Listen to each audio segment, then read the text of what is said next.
My look at the Indiana Jones series concludes when I look at Indiana Jones and the Kingdom of Crystal Skull.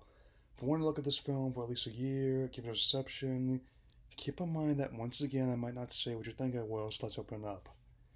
After an intro from a CG prairie dog, we open on a game of chicken being played by some suspicious folks in army fatigues up in a teenage listening to Elvis Presley's Hound Dog, establishing a 1957 setting right off the bat. A military base in Nevada, we are reintroduced to Indiana Jones played by Harrison Ford, and his cohort George Mac McHale, played by Ray Winstone. Handsome Man is active in this decade. He's still around as a character actor doing bit parts in other films, even voicing characters in video games such as Killzone 3.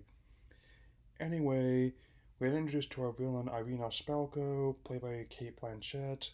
She's introduced to having surprisingly polite villains and Russian agents, though I do admit her voice at times made me wonder if she's looking for Mooseberry Bush in addition to the Crystal Skull. So don't mind Ford's age in this film, 65 time production, and I think it actually adds to the character. Turns out this is the famed Area 51 warehouse, since this is decades where the X-Files falls to Indy to help find the artifact they're looking for. Able to find the Kryptotrack's mantis and gunpowder and a compass. I saw this movie in theater when it opened, and some ball bearings from the shotgun rounds reveal the crate thereafter. Ensuing action scene in the warehouse is actually a pretty fun fight, even in the vein of the first three films. This entry has some divisive use of CGI. This is one part that actually leads by doing the fight with practical effects, for the most part. It's not really until Indy and Russian soldiers stumble upon experimental high-speed luge that we get more CG, including more prairie dogs that look like primordial gumshoes. Indy is able to elude the Russians but nearly escapes atomic bomb test, leading to the now infamous nuking the fridge, which will become this generation's jumping the shark for when the series breaks one's disbelief. As someone who has pointed out other absurd moments in the series, I will point out that I do not endorse and or encourage this in the event of nuclear blast. I do, however, find it hilarious. As Indy's decontaminated and accosted by the feds, we get some snippets of Jones' exploits since Stephen's Last Crusade. So he was apparently in the military and the OSS. Also turns out was a double agent during his time at MI6 for Mac. Back in his class, the dean, Charlie, played by Jim Broadbent, informs Jones about a leave of absence, and decides to go to visit some of his colleagues from the war to determine where the skull is. Let's find the scene that reveals the past of Professor Henry Jones and Marcus Wood are rather touching, given Sean Connery's retirement and Denholm Elliott's death since the release of Last Crusade. Charlie comments they seem to be reaching the age where life starts hops giving us and starts taking them away. Before Jones leaves for New York, we again get another character that makes as one of the important parts of the movie. Mutt Williams, played by Shia LaBeouf, figures. It's not sure as they all spark its Amazonian skulls. I will address what Disney is working on later, but for now I'm going to focus on this movie for the most part.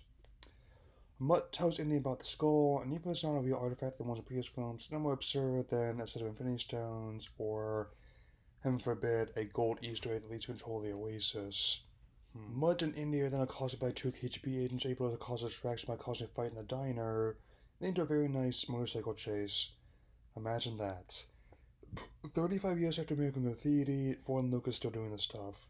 Again, while this movie gets a lot of heat for CGI, the shit's actually mostly done practical special effects, even Spooky stood in the school library and letting an old home scream.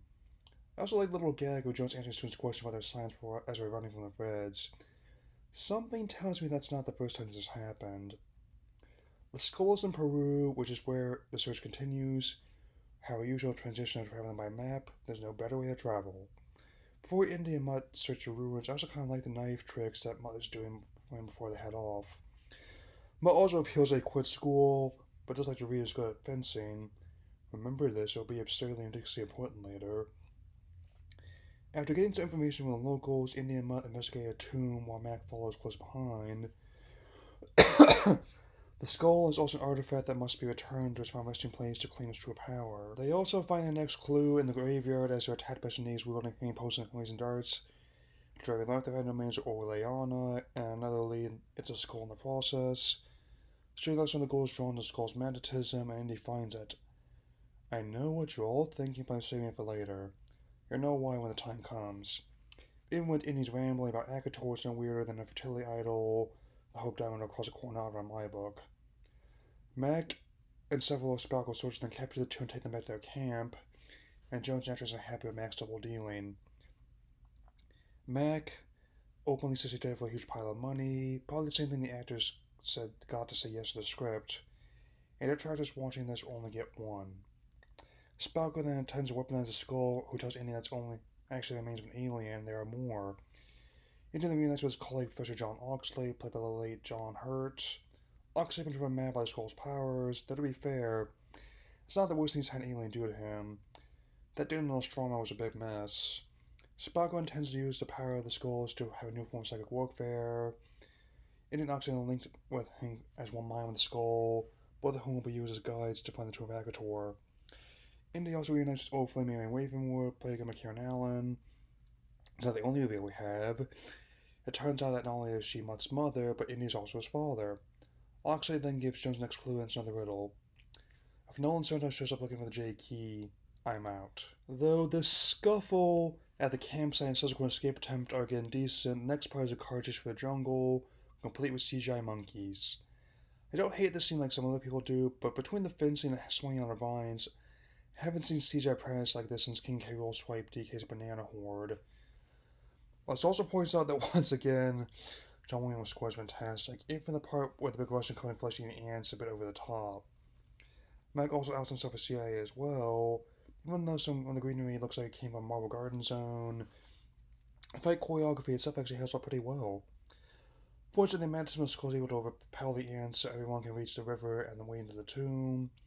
I just love that part with the three-tier waterfall. It's like a combined Indiana Jones ride Disneyland with Splash Mountain. I'm also impressed that even with all the CGI admittedly looking like one of my Uncharted games, the Tomb of Agator is actually a practical effect. They even using official Lego set of the scene. Spout goes hard on their trail, and we officially get the source of the skulls. Aliens as a medic, Simple History Channel's Network Decay says. The skull has returned to its resting place, much like the past villains.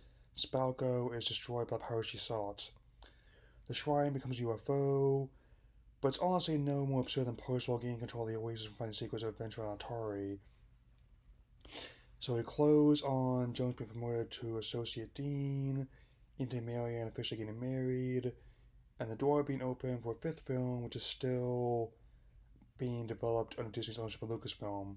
Also, Mr. I Am Not Famous Anymore will not be returning as Mutt for obvious reasons. Despite being divisive among fans, the film still received positive critical reviews and was among the most successful films of 2008, making $317 million domestically and $786 million worldwide. That's $185 million budget. Since this is the biggest hit of franchise before inflation, it's not a total surprise the fifth one was being developed. If you were to ask me what I would expect from it, my reply would be simple: for me to like it. Personally, given how I've seen this film multiple times since I was 16, I've honestly seen much worse in my life. It's at least better than 2005 War of the Worlds remake. I'm not doing that one. As I said in my review of Temple of Doom, this movie and that one offer more divisive than Raiders of Crusade, so the opposite of Star Trek films are regarded. There's still plenty left to do in this last year. I'm glad to be finished this marathon and share my thoughts with you all.